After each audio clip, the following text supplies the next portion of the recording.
नमस्कार। श्रीमती मोहरी देवी तापड़िया कन्या महाविद्यालय जसवंतगढ़ के इस यूट्यूब चैनल पर मैं प्रवक्ता हनुमान मल शर्मा आप सभी विद्यार्थियों का हार्दिक स्वागत अभिनंदन करता हूं। प्यारे विद्यार्थियों, बीए तृतीय वर्ष की कक्षा में हिंदी साहित्य विषय के अंतर्गत आधुनिक काव्य जो आपका प्रथम प्रश्न पत्र है उसमें महत्वपूर्ण प्रश्नोत्तरों को अब हम लेकर उपस्थित हैं। प्यारे विद्यार्थियों, आधुनिक काव्य जो आपके काव्य खंड की किताब है और उसमें हमने जो पाठ है उन पाठों की व्याख्या है वो जो महत्वपूर्ण थी उनको कर ली है।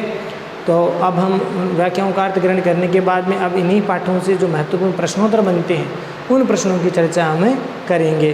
तो प्यारे विद्यार्थियों, आज का जो हम पाठ ले रहे हैं वो कवि मैथिली शरण गुप्त जी का यशोधरा और साकेत जो नवम सर्ग है ये कविता इनकी है अपने पाठ्यक्रम में। तो इनमें से महत्वपूर्ण जो प्रश्नोत्तर वो देखते हैं। और आज का जो महत्वपूर्ण प्रश्न है वो ये 2007 के एग्ज़ाम में 2017 के एग्ज़ाम में आया हुआ है। मैथिली शरण गुप्त के काव्य की प्रमुख विशेषता पर प्रकाश डालिए।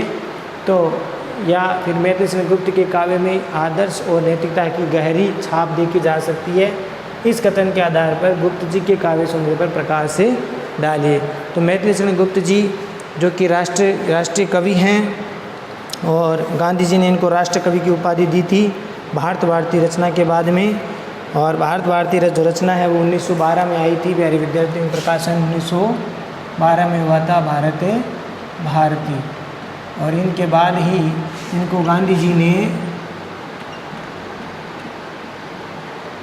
जो है राष्ट्र कवि की उपाधि दी थी। और इनके जन्मोत्सव यानी 3 अगस्त 1886 को जो इनका जन्म हुआ था तो इस दिन को कवि दिवस के रूप में मनाया जाता है। ठीक है। और ये एक बहुत श्रेष्ठ कवि, लेखक, विचारक और राजनेता के रूप में जाने जाते हैं। प्यारे विद्यार्थियों, मैथिली शरण गुप्त जी, अब ये जो प्रश्न है इसकी भूमिका के रूप में हमें क्या लिखना है वो आप सुनिए। प्यारे विद्यार्थियों, तो आपको मौखिक की सुन करके आपको समझना है। मैथिली शरण गुप्त जी राष्ट्रभाषा हिंदी के विकास के लिए बहुत ही उन्होंने प्रयास किया। मैथिली शरण गुप्त जी ने राष्ट्रभाषा हिंदी के विकास में महत्वपूर्ण योगदान दिया, खूब प्रयास किया। और एक तरह से हम कह सकते हैं कि राष्ट्रभाषा हिंदी को प्राणवत्ता प्रदान करने के वाले राष्ट्रीय चेतना और भारतीय संस्कृति के वो गायक कवि माने जाते हैं। भारतीय संस्कृति के भी उन्होंने अच्छी प्रकार से भली भांति उजागर किया। अपने राष्ट्रीय चेतना का स्वर भी बहुत मुखरित इनके कविताओं में होता है। और प्यारे विद्यार्थियों, मैथिली शरण गुप्त जी स्वभाव से बड़े विनम्र थे, शिष्ट थे और वैष्णव संस्कारों से अनुप्राणित थे।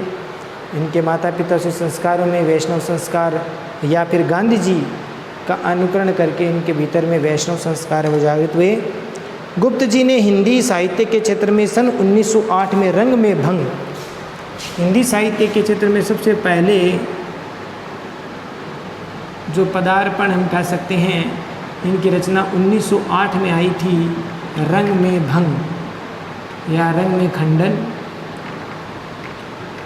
तो रंग में भंग जो रचना है इससे वे साहित्य के क्षेत्र में उन्होंने क्या किया था, पदार्पण है वो किया था। तो ये बात समझ में आ गई आपको। इसके बाद इनकी रचना आती है भारत भारती। इनसे इनको प्रसिद्धि मिली, सबसे ज़्यादा प्रसिद्ध रचना है इनकी भारत भारती। भारत भारती के प्रकाशन से उन्हें हिंदी कवि समाज में उच्च स्थान प्राप्त हुआ था, जो कि 1912 में प्रकाशित हुई थी ये कविता। और इसके बाद मैथिली शरण गुप्त जी हिंदी साहित्य के चमकते सितारे बन गए और उच्च पद उनको प्राप्त हो गया एक तरह से। और उस काल में हिंदी भाषा की वर्तनीगत जो अशुद्धियाँ थी, संशुद्धि का जो कार्य महावीर प्रसाद द्विवेदी जी कर रहे थे, उन्हीं को मैथिली शरण गुप्त जी ने भी सहयोग किया। तो महावीर प्रसाद द्विवेदी जी उस काल में हिंदी है वो अपनी तरह से एक तरह से अपने अस्तित्व के लिए जहदोजहद कर रही थी। और उसमें जो हिंदी की जो वर्तनी की शुद्धि है उसमें आचार्य महावीर प्रसाद द्विवेदी जी का बहुत महत्वपूर्ण योगदान है, जो कि सरस्वती पत्रिका के संपादक थे प्रमुख। तो 1903 से लेकर 1920 तक सरस्वती पत्रिका के संपादक वो रहे थे महावीर प्रसाद द्विवेदी जी। और इसमें इन्होंने सबसे महत्वपूर्ण योगदान दिया था हिंदी वर्तनिका संशोधी का। और ये जो कार्य महावीर प्रसाद द्विवेदी जी ने प्रारंभ कर रखा था उसका साथ इस कार्य में महर्षि गुप्त जी भी जुड़ गए थे और उन्होंने भी इस भाषा के क्षेत्र में खड़ी बोली हिंदी का जो परिष्कार है वो करने में कार्य में वो भी लगे थे। तो ये सब भूमिका के रूप में आप सुनते जाइए, समझते जाइए प्यारे विद्यार्थियों। इस प्रकार से राष्ट्रभाषा हिंदी की प्रतिष्ठा और परिपक्वता के लिए हिंदी साहित्य में गुप्त जी का पूर्ण सहयोग वो रहा। यानी राष्ट्रभाषा हिंदी, क्षमा करना, राष्ट्रभाषा हिंदी की प्रतिष्ठा और उसकी परिपक्वता के लिए, उसकी पूर्ण रूप से स्थापना के लिए गुप्त जी का महत्वपूर्ण योगदान है, पूर्ण सहयोग है। और द्विवेदी जी ने इनके काव्य रचनागत संस्कारों को नई एक तरह से दिशा प्रदान की। तो महात्मा गांधी के प्रभाव से इनमें वैष्णव संस्कार वो जागृत हुआ था। तो ध्यान रखना, महावीर प्रसाद द्विवेदी जी के महात्मा गांधी जी के सानिध्य में रह करके इनके भीतर वैष्णवी संस्कार है वो जागृत हुए और राष्ट्रीय भावना का भाव है वो भी इनके भीतर है वो जागृत हुआ। और इस प्रकार से इनकी रचनाओं में ये जो सुधारवादी आंदोलन का जो गुप्त जी पर है बहुत प्रभाव पड़ा और इसका प्रभाव इनकी समस्त रचनाओं में देखने को मिलता है। तो ये तो भूमिका के रूप में आपको लिखना है। और इसके साथ अब देखिए गुप्त जी की काव्यगत विशेषताएं क्या है। तो गुप्त जी की काव्यगत विशेषताओं में देखिए राष्ट्रीय चेतना व देश प्रेम, दूसरी विशेषता गांधीवादी मानवतावादी आस्था, तीसरी विशेषता वैष्णव संस्कार, चौथी नारी स्वातंत्र्य एवं सम्मान की भावना, पांचवा समाजोन्मुखी काव्य चेतना और छठा काव्य शिल्प समायोजन। काव्य शिल्प समायोजन। तो प्यारे विद्यार्थियों, गुप्त जी की जो काव्यगत विशेषताएं हैं उनमें पहली विशेषता है राष्ट्रीय चेतना एवं देश प्रेम। तो गुप्त जी की काव्य साधना बहुत व्यापक है, अत्यधिक व्यापक और बहुमुखी प्रतिभा की धनी है। उनकी काव्य जो प्रतिभा है बहुत व्यापक है और बहुमुखी है। और इन्हीं विशेषताओं में प्रमुख विशेषता है राष्ट्रीय चेतना और देश प्रेम। तो गुप्त जी की जो भारत भारती रचना जो 1912 में प्रकाशित हुई थी, भारत भारती रचना, उसमें सर्वप्रथम उनकी जो राष्ट्रीय चेतना का स्वर है वो व्यक्त होता है। प्यारे विद्यार्थियों, गुप्त जी ने, महर्षि गुप्त जी ने भारत भारती जो रचना की, भारत भारती रचना जो 1912 में आई, उसमें उनका सर्वप्रथम राष्ट्रीय चेतना का जो स्वर है वो मुखरित होता है, देखने को मिलता है। इस काव्य में व्यक्त जो राष्ट्रीय चेतना है उससे वे राष्ट्र कवि के रूप में प्रतिष्ठित हुए। ध्यान रखना, भारत भारती रचना के बाद में महर्षि गुप्त जी राष्ट्र कवि के रूप में जो है आरूढ़ हो गए या इनको राष्ट्र कवि के रूप में जाने लगा, विख्यात हो गए। मातृभूमि इनकी जो कविता है, मातृभूमि देश प्रेम की कविता है इनकी मातृभूमि। तो मातृभूमि कविता में प्यारे विद्यार्थियों, गुप्त जी ने अपने देश प्रेम की और सांस्कृतिक गौरव की, देश प्रेम और सांस्कृतिक गौरव की अभिव्यक्ति की है, गौरव की अभिव्यक्ति की है। और ये जो अभिव्यक्ति है प्यारे विद्यार्थियों, वो हम कुछ पंक्तियों में देखेंगे। इन्होंने लिखा है मातृभूमि कविता में कि नीलांबर परिधान हरित पट पर सुंदर है, नीलांबर परिधान हरित पट पर सुंदर है, सूर्य चंद्र युग मुकुट मेखला रत्नाकर है, नदियाँ प्रेम प्रवाह फूल तारे मंडन है, बंदी विविध विहंग शेष फन सिंहासन है। यहाँ पर भारत माता का जो सुंदर चित्रण किया है प्यारे विद्यार्थियों, तो एक पंक्तियाँ कुछ एक याद करनी है आपको। नीलांबर परिधान, नीलांबर परिधान, ये मातृभूमि कविता से हैं। नीलांबर परिधान हरित पट पर शोभित है, हरित पट पर सुंदर है, हरित पट पर सुंदर है। यहाँ हरियाली रूपी जो वस्त्र है सुंदर है। मातृभूमि भारत माता की कामना की है इसमें। और सूर्य चंद्र युग मुकुट, सूर्य और चंद्रमा भारत माता के दो मुकुट हैं। सूर्य चंद्र युग मुकुट, युग माने दोनों, मुकुट सूर्य चंद्र युग मुकुट, मेखला रत्नाकर है। मेखला यानी करधनी, वो कौन है? रत्नाकर। मेखला रत्नाकर यानी समुद्र, समुद्र है वो भारत माता का जैसे करधनी है, कमर में पहनने वाला आभूषण है। और नदियाँ प्रेम प्रवाह, भारत माता का जो प्रेम का प्रवाह कौन है? नदियाँ प्रेम प्रवाह। भारत देश में बहने वाली नदियाँ भारत माता का प्रेम का प्रवाह है। फूल तारे मंडन है, और सारे तारे फूल तारे मंडन है। मंडन में ना सुशोभित हो रहे, सुंदर। तो जो फूल है वो चमकते हुए तारे हैं। और बंदी विविध विहंग, बंदी जन कौन है? पक्षी। विहग माने पक्षी। बंदी विहग, विविध विहग, बंदी विविध विहग, विहंग क्षमा करना, विहंग, बंदी विविध विहंग, शेष फन सिंहासन है। शेष फन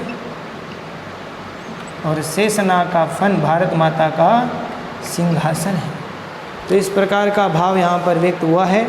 प्यारे विद्यार्थियों, ये कविता के जो पद है वो याद कर लेना, बहुत महत्वपूर्ण है। मातृभूमि कविता से हैं और इसमें महर्षि चंद्रगुप्त जी की देशभक्ति और सांस्कृतिक गौरव की अभिव्यक्ति इसमें हो रही है। खास तौर से इस पद में भारत माता का सुंदर चित्रण किया गया है प्राकृतिक स्वरूप से, कि नीला जो आकाश है वो भारत माता का पहनने का वस्त्र है। हरित पट पर सुंदर है और हरियाली रूपी वस्त्र उसने ओढ़ रखा है। नीला आकाश रूपी जो परिधान, यानी नीला आकाश रूपी तो ओढ़नी है वो ओढ़ रखी है, और हरित हरियाली रूपी वस्त्र है वो उन्होंने धारण कर रखे हैं भारत माता ने, और उस पर नीले आकाश रूपी चूंदड़ी या जिसको हम क्या कहते हैं ओढ़नी है वो ओढ़ रखी है। सूर्य चंद्र युग मुकुट है, और भारत माता के सूर्य और चंद्रमा दोनों मुकुट है। मेखला रत्नाकर है और समुद्र उसकी करधनी है, कमर का आभूषण है, कमरबंद है। नदियाँ प्रेम प्रवाह, भारत माता उमड़ती हुई भारत देश में बहने वाली जो नदियाँ हैं वो भारत माता का प्रेम का प्रवाह है। और फूल है वो चमकते हुए तारे सुशोभित हो रहे हैं। बंदी विविध विहंग, और पक्षी है वो भारत माता की यशोगाथा का गान करने वाले विविध बंदीजन है, अर्थात अनेक जो पक्षी है, अनेक जो पक्षी है वे भारत माता की यशोगाथा करने वाले बंदीजन हैं, चारण है। और शेष फन सिंहासन, और शेषना का फन भारत माता का सिंहासन है।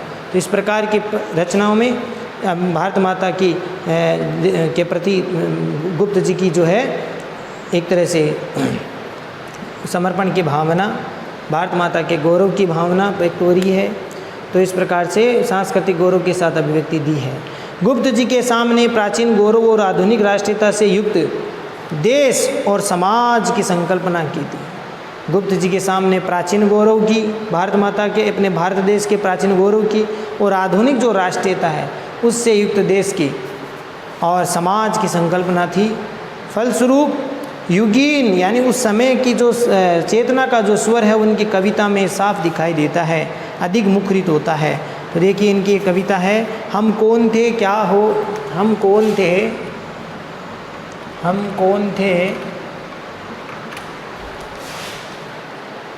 क्या हो गए हैं, क्या हो गए हैं, और क्या होंगे अभी, क्या होंगे अभी। हम कौन थे क्या हो गए हैं और क्या होंगे अभी, आओ विचार बैठकर, आओ विचार बैठकर, आओ विचार बैठकर के ये समस्याएं सभी।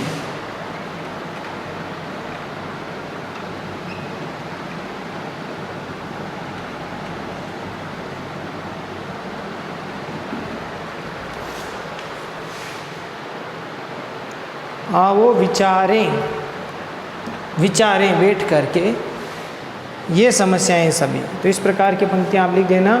तो भारत के प्राचीन गौरव और आधुनिक भारत के बारे में यहाँ पर चिंता व्यक्त कर रहे हैं मैथिली शंकर गुप्त जी कि हम कौन थे, हमारा गौरव कितना महान था प्राचीन भारत का, हम कौन थे, क्या हो गए और क्या होंगे अभी, आओ विचारें बैठ करके ये समस्याएं सभी।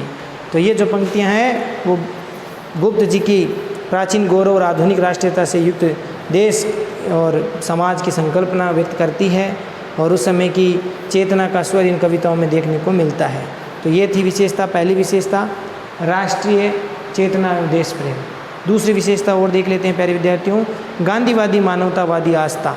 गांधीवादी मानवतावादी आस्था का तात्पर्य क्या है? गुप्त जी सुधारवादी आंदोलनों के साथ में गांधी जी से भी बड़े प्रभावित थे। गुप्त जी सुधारवादी आंदोलनों में भाग लेते थे, साथ ही साथ इसमें गांधी जी से वे बड़े प्रभावित थे।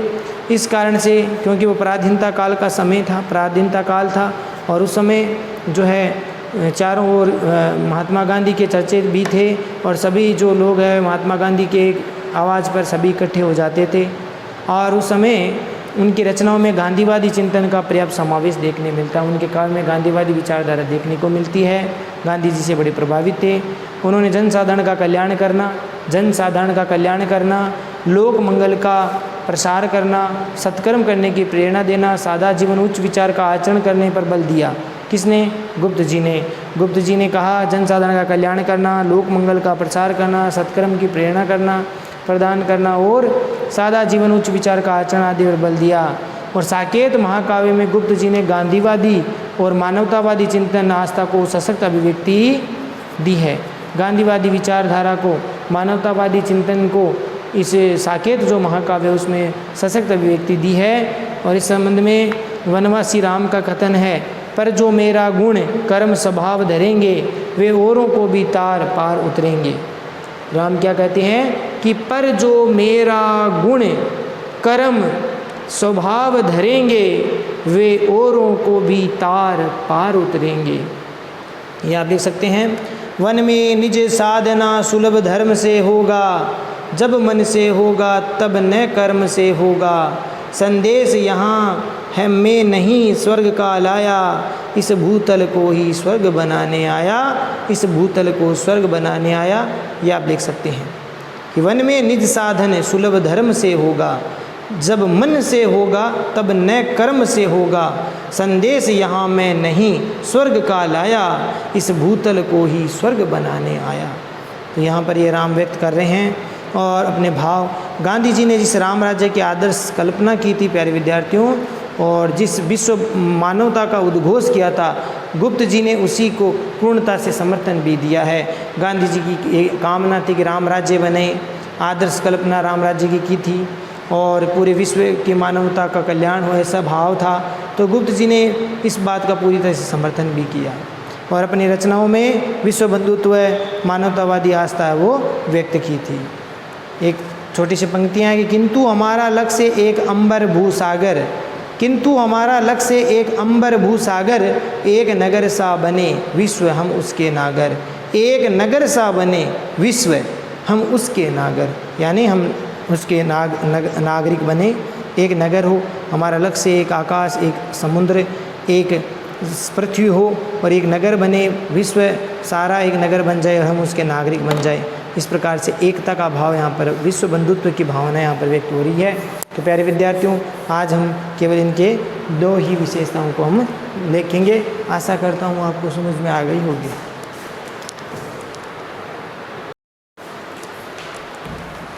तो प्यारे विद्यार्थियों, आज के लिए बस इतना ही। अगले वीडियो में पुनः उपस्थित होंगे आगे मैथिली शंकर गुप्त जी के इस प्रश्न के आगे की विशेषताओं को लेकर के, काव्य की कौन कौन सी विशेषताएं, उनके आगे विशेषताओं को लेकर। तब तक के लिए इन विशेषताओं को पढ़िए और भूमिका को पढ़िए, दो विशेषताओं को ठीक से पढ़िए, समझिए, नोट्स बनाकर याद भी करें। चैनल को लाइक शेयर और सब्सक्राइब करना ना भूलें। जय भारत, जय हिंद, धन्यवाद विद्यार्थी।